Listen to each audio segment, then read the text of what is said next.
നിങ്ങൾ ആദ്യമായിട്ടാണ് എൻ്റെ ചാനൽ കാണുന്നതെങ്കിൽ ഏറ്റവും ഇൻട്രസ്റ്റിംഗ് ആയിട്ടുള്ള പ്രകൃതി വിസ്മയങ്ങളെക്കുറിച്ച് അറിയാൻ ഇപ്പോൾ തന്നെ ഈ ചാനൽ സബ്സ്ക്രൈബ് ചെയ്തോളൂ. നമുക്ക് നേരെ ഇന്നത്തെ വീഡിയോയിലോട്ട് പോകാം.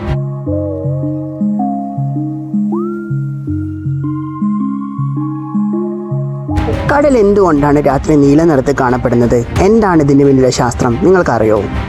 അതിനു മുമ്പ് കടലിൻ്റെ ആഴം എത്രയാണെന്ന് നമുക്കൊന്ന് പരിശോധിക്കാം. കടലിൽ ഏറ്റവും ആഴം കൂടിയ ഭാഗം എന്ന് പറയുന്നത് മറീന ട്രെഞ്ചാണ്.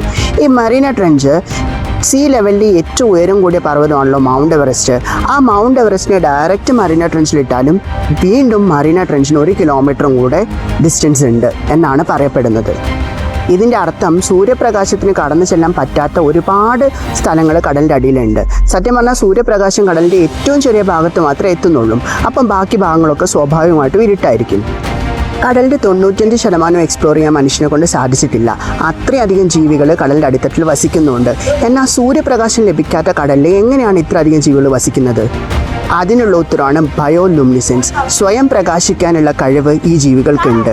അതുമൂലമാണ് അവർ ആ പ്രകാശത്തെ നിർമ്മിക്കുന്നത്.